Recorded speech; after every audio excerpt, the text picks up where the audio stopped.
My thesis topic is reimagining Chengalchola, bridging a communal divide.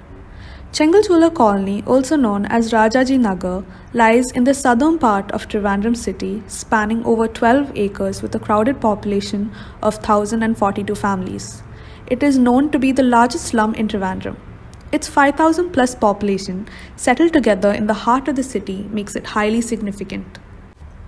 Before I dive into the site, I'd like to talk about how public community spaces act as a catalyst for slum upgradation and its significance. As you can see from the figure, India has the second largest urban population living in slums. This could be due to a number of reasons. The first is a lack of opportunities and skill training for most of the working age population. The second reason is the lack of affordable housing that leaves these people addressless on paper. Third is overcrowding, and this is another major factor in informal settlements. Slum environments have become extremely complex urban areas to deal with in terms of development and reform due to the lack of land and it being highly congested. However, despite this, public spaces are fundamental and of high value in urban areas. So cities have started to recognize the multitude of benefits that public spaces provide. First, it acts as centers for social interaction and cultural expression. Second, they are drivers of economic development and wealth creation. Third, they provide improved health and accessibility and safety. Fourth, environmental sustainability and increased citizen involvement. Next, perceived sense of ownership or tenure. So we can say that the design and planning of public community spaces contribute to the overall development and an improved quality of community life. Next, I'd like to give an overview of my project. For decades, Chengalchola colony has been portrayed by a large majority of Trivandrum residents as a hazardous and neglected neighborhood. This colony has to be redesigned in order to boost economic growth and close the gap between the residents and the general public. Because this colony is located in the heart of Trivandrum, it has the potential to become a renowned community space. The aim of my thesis is to create a sense of community living for the people of Chengalchola and to provide a public community space for the residents and the city of Trivandrum. The objectives are to provide a functional public community space for the residents of Chengalchola and the city of Trivandrum. Next, to integrate this colony into the urban fabric of Trivandrum city and to make it inclusive. Next is to uplift the community by providing facilities to enhance their skills and talents and to make them socially active. Next, to trigger overall development in the area by rejuvenating this urban heart of the city. This is the methodology of my study and thesis. Next is an overview of the site's history. The Slum Clearance Scheme of 2001 envisaged the rehabilitation of slum dwellers in Chengalchola in Trivandrum city. 700 dwelling units have been constructed by the Kerala Housing Board, and TMC through Cosford has constructed around 90 units. Some clubs for young men and Anganwadis have also been proposed in the site. Being a low-lying area, the colony is usually flooded during monsoons. The overspill water usually contains sewage and the solid waste. An informal daily market is also operated in the area where the vendors are mostly elderly. This area is located near the roadside and is operated in unhygienic conditions. Over the years, Chengalchola colony has been attempted to be revamped by the government multiple times, but it didn't seem to work. Currently, Rajaji Nagar redevelopment program has been implemented by Smart City and is hoping to finish the project in 3 phases. Phase 1 has been predicted to be completed by 2022. A unit of the Anganwadi project has also been proposed in the site by Smart City.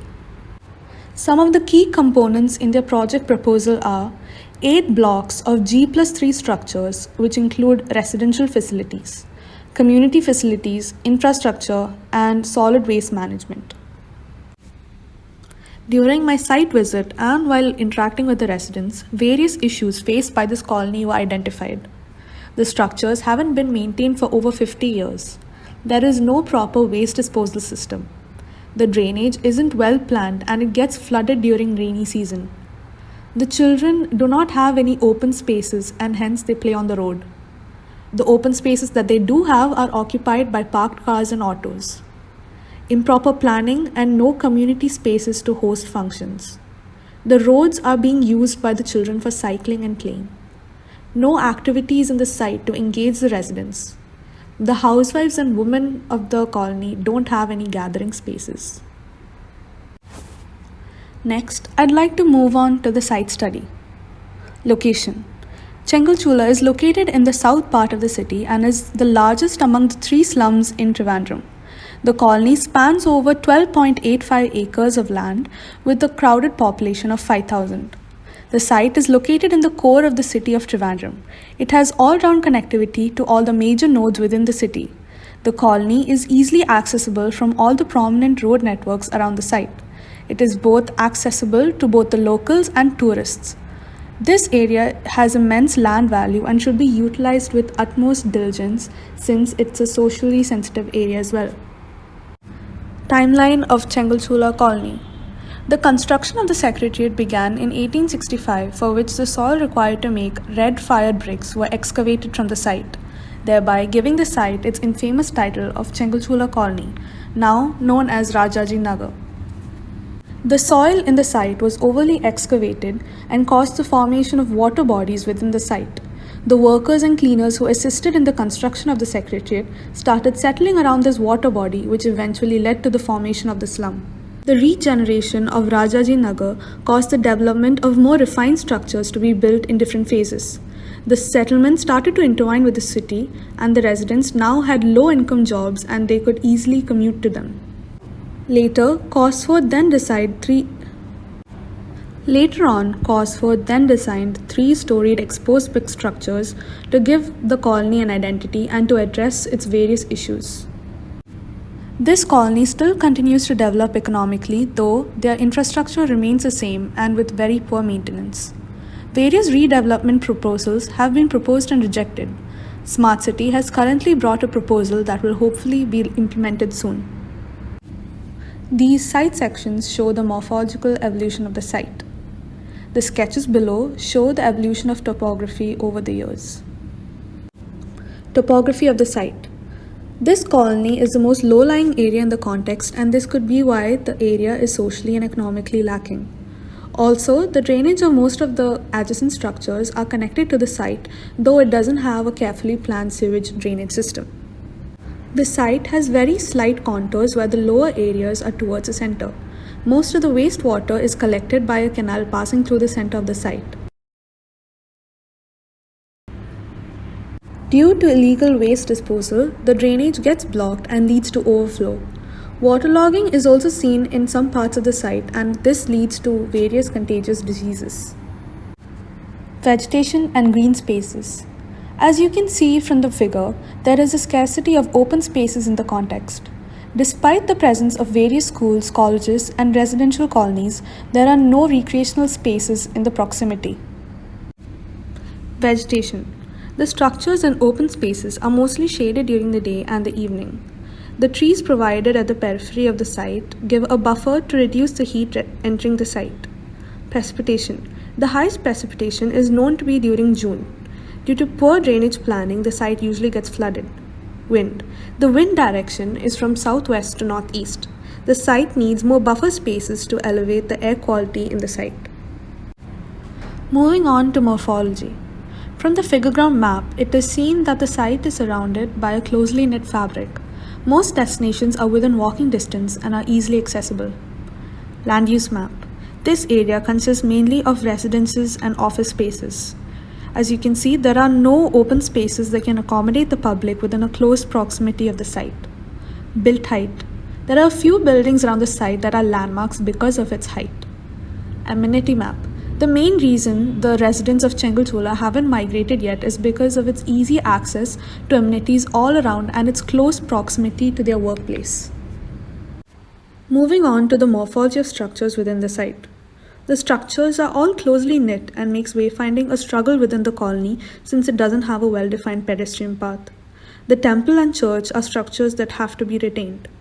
The only prominent open space located in the site is at the junction where children usually come to play football. All the structures were built in different phases.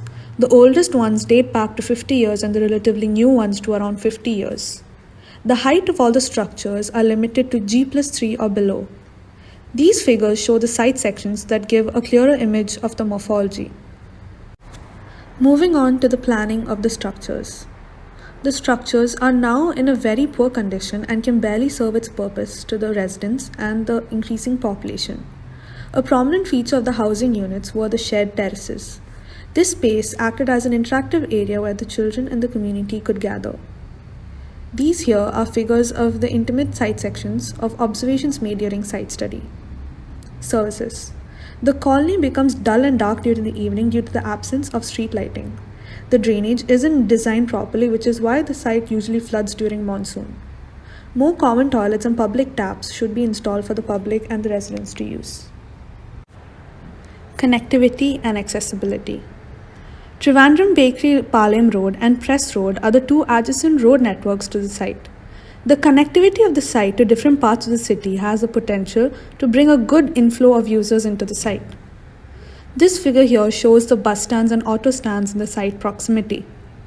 This figure shows the pedestrian movement at different times of the day, where the morning and evening are when users come in the most. Activities and user groups. The majority of the residents are daily wage workers, housewives, and their children. They run small-scale shops within the colony itself. Some of the residents also have office and government jobs where they commute to work. Since the residents lack ownership, the buildings aren't maintained and are in dilapidated condition.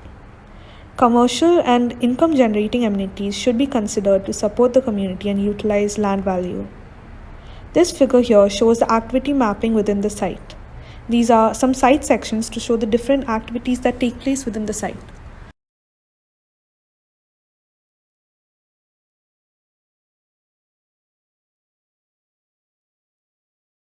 Frequent activities that take place in the site are festivals, weekly prayers, meetings, programs, cultural gatherings, ceremonies, recreational activities, maintenance, commercial activities, etc. Seasonal activities that take place in Chengalchola colony are the Rajaji football tournament, cricket tournament, Onam Goshyatra, Artukal Pongala, the church festival and the temple festival.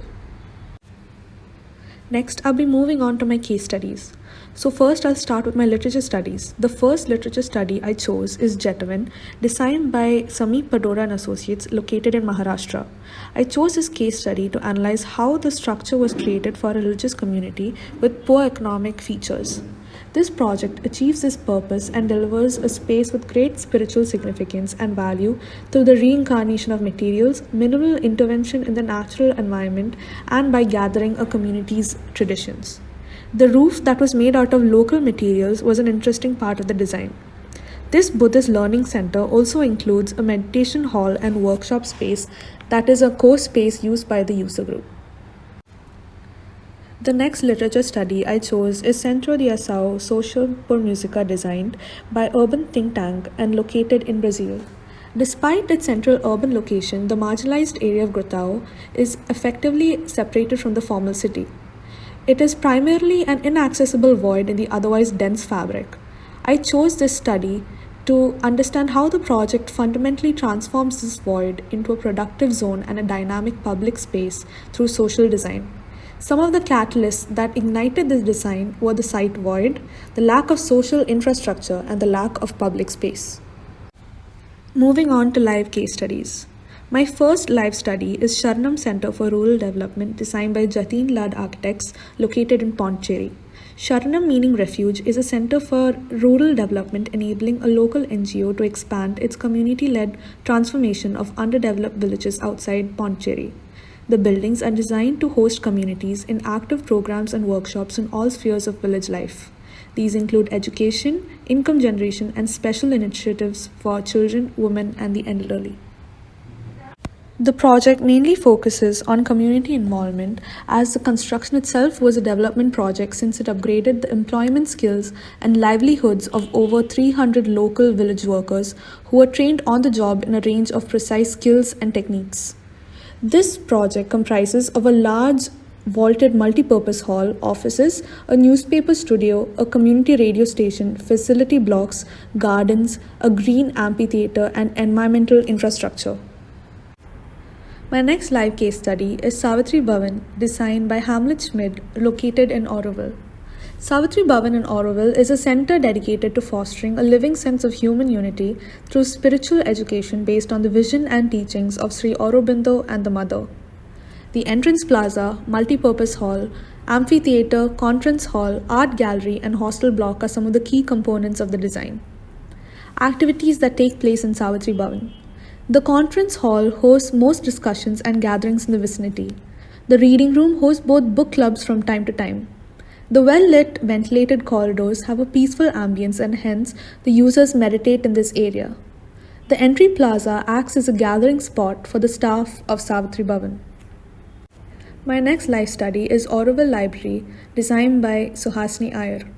The Auroville Library, located on the Crown Road near the Solar Kitchen, has been in operation for over 25 years now, housing and lending out a wide selection of books.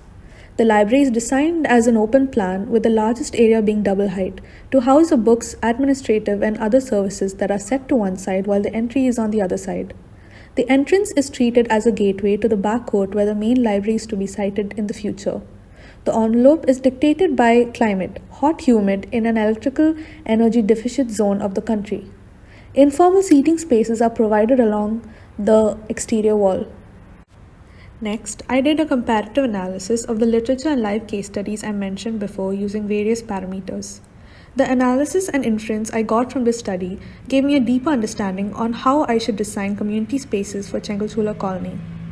Next, I developed an area programming that compares area requirements from the literature study, live study, and standards to compute how much area I totally need for my design.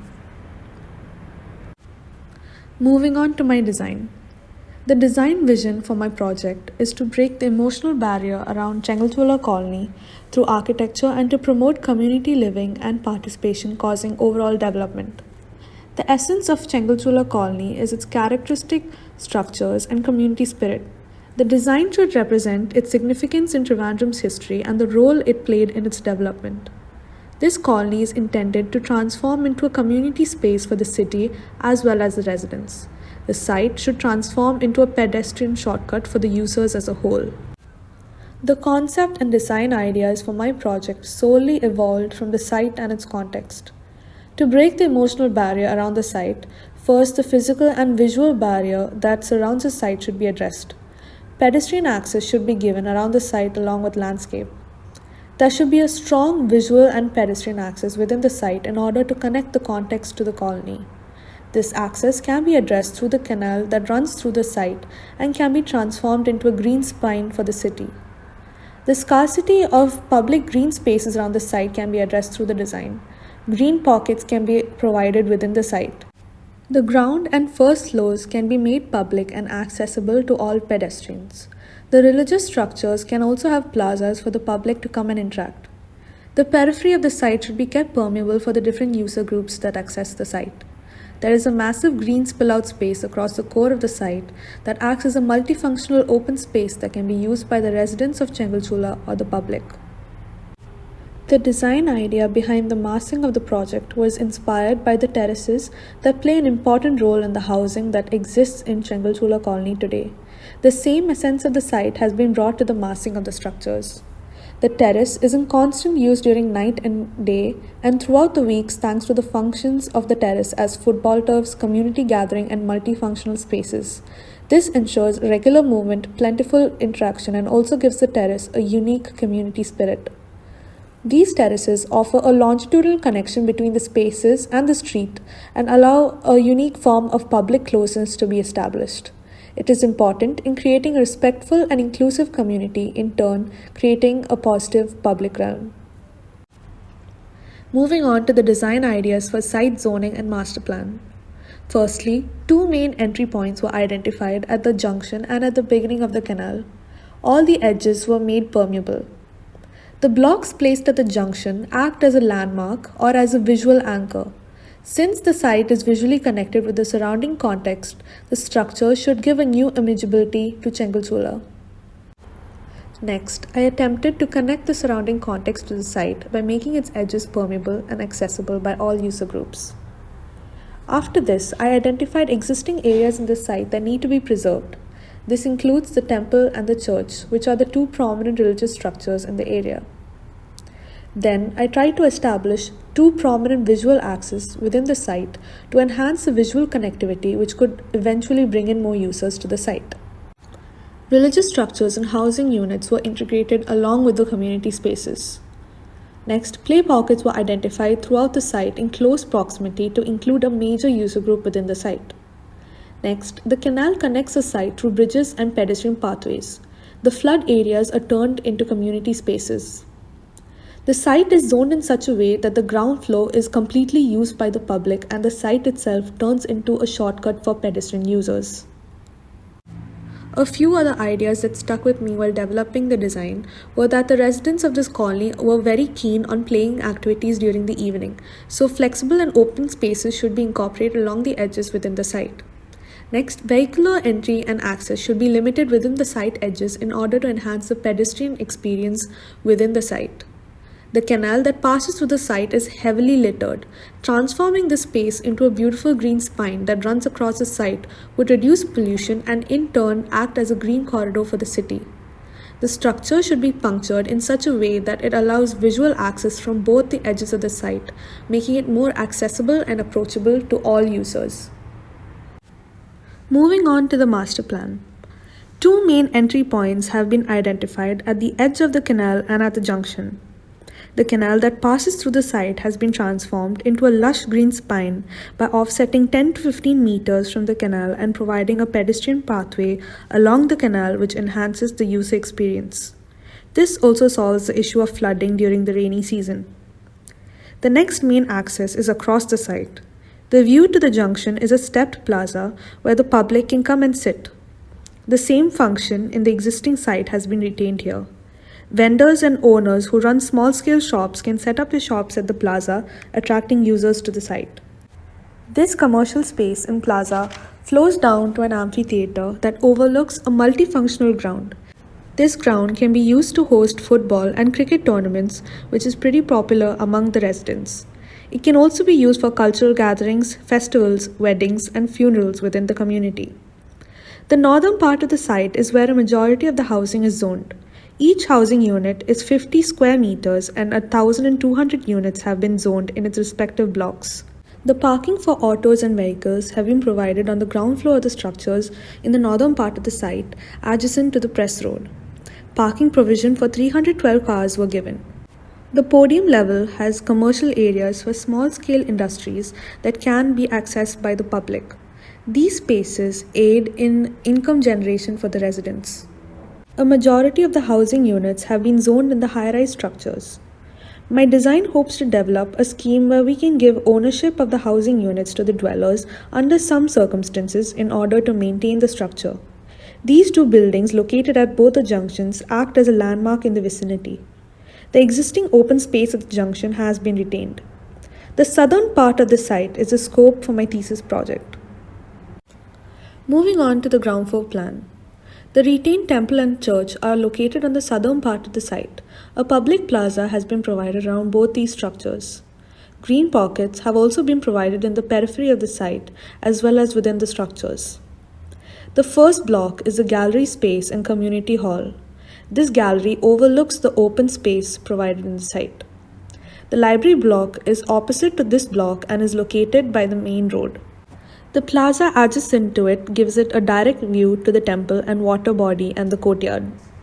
The next block is the health center and workshop space. This is connected to an open plaza located opposite to the church. There is a direct visual connection to the church and the plaza from the road as well. The next block is a community canteen and kitchen located in the southernmost part of the site. It is easily accessible for loading and unloading goods. Opposite to this block is a skills development center in the ground and first floor. The levels above are housing units. This space opens up to the existing open area in the site at the junction. These figures show a sectional view and an isometric view of the ground floor.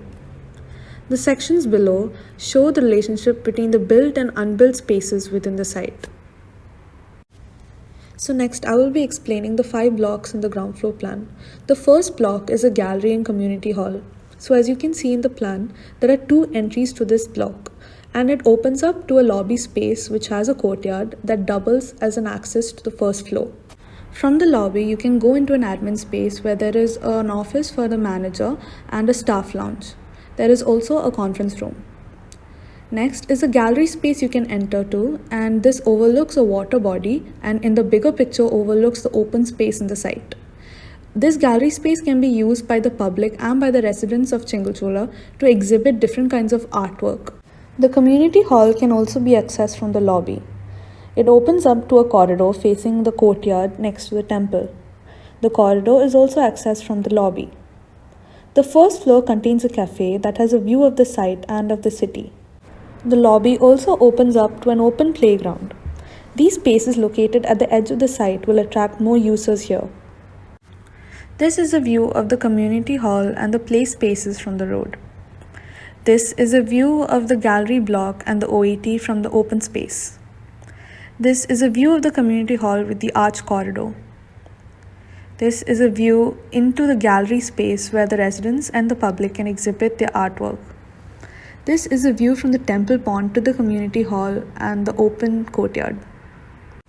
The next block is the health center and workshop space. So this building also has two entries, one from the courtyard and one from the plaza adjacent to the church. So from the courtyard, you can only access the workshop spaces, and from the plaza, you can access the health center as well as the workshop spaces. So the health center is mainly meant for the residents of Chengalchola. The health center includes consultation, dispensary, nutrition, normal checkup, and a special checkup just for women. The workshop spaces include a music studio, a dance studio, and a workshop space where the public or the residents can organize different activities. The first floor of this block opens up to a gymnasium, a yoga studio, and a Zumba studio. The yoga studio has a peaceful and calm view of the temple and the pond adjacent to the courtyard. This is a view of the waiting area in the health center. This is a view of the yoga studio. This is a view of the plaza adjacent to the health center, the church, and the community canteen. This is a view to the gymnasium. This is a view to the interior courtyard. The next block is the community kitchen and the canteen. So this block also has two entries. The first entry is from the plaza adjacent to the church, where you enter through an arched corridor that has water coolers that can be used by the public into the mess. The next entrance is through the open space adjacent to the canal. This area opens up to a community kitchen where people can volunteer and come and cook and serve meals. This canteen can also be run by the members of the Kudumbashree unit. The corridor also opens up to a public toilet and a small seating area. This is a view inside the canteen. This is a view from inside the canteen. This is a view from inside the canteen. This is a view from inside the canteen. This is a view from the plaza adjacent to the church. This is the view to the mess and to the wash area. This is a view of the community kitchen where the public can volunteer to cook and serve meals. This is a view to the arcaded corridor where there are water coolers that can be used by the public. The next block is the library and the cafe. The library mainly consists of a reference area, a reading area, and the kids' library. It's connected to the cafe by a plaza that overlooks the canal. This is the view inside the kids' library and the play area. This is a view of a reading nook in the reading space of the library. This is a view towards a plaza that opens up from the library's reading space. This is a view of the library block from the canal. This is a view of the cafe adjacent to the library block. The next block is a skills development and training center. This block can be accessed from the side of the canal and from the main road. This block mainly consists of seminar halls, a computer lab, and activity rooms. These seminar halls can be used by the public as well as the residents to organize talks and discussions about issues they are unaware of. The computer lab can be used to host short-term courses for softwares, etc. The women who reside in Chengalchola colony are keen on activities like stitching and weaving. Workshops for the same can take place in the activity rooms. The first floor consists of an open ground where the users can come and play games such as basketball, etc. It also contains a locker room. And also adjacent to it, there is an activity room where the users can come and play board games such as billiards or caroms or chess, etc. This is a view to the canal and the open space in front of the Skills Development Training Center. This is a view to the open play space. This is a view to the building from the road. This is a view of the deck, and this is the indoor courtyard view. Moving on to my special topic, which is integrating play in informal settlements. As a consequence of urbanization, Indian cities have battled shrinking play spaces for years. More than 90% of India's youth never use a playground, and less than 1% of the country's population under 35 has any access to organized sports. The worst affected are, of course, children who drop out of school either due to poverty or in order to contribute to the family income. Meanwhile, many kids looking for open spaces are driven to play in risk-prone areas such as roadsides, construction sites, and even railway tracks. I've attempted to bring the concept of play into the master plan. Open play spaces have been provided at the core of the site, which is also the most low-lying area of the site. This open ground can act as a buffer in case of rain or floods which may occur. This open space connects the different amenities on both the sides, and it's easily accessible from all the sides of the site. This ground is also adjacent to a major pedestrian pathway. The other play areas are situated in the edges of the site, which gives pedestrian and vehicular users visual access to the site, which could bring even more users into the site from schools, colleges located in the proximity of the site. Providing multifunctional open spaces for play facilitates physical activity through active recreation. This physical activity has a huge impact on the physical and psychological health of the residents. Public play spaces are perhaps the most important for children, whose access to these spaces has a big impact on their health and well-being. But public spaces also have an important benefit for the community at large. This is a view of the play space from the road. This is a view of the play space from the courtyard adjacent to the community hall. This is a view of some of the play equipment in the play area.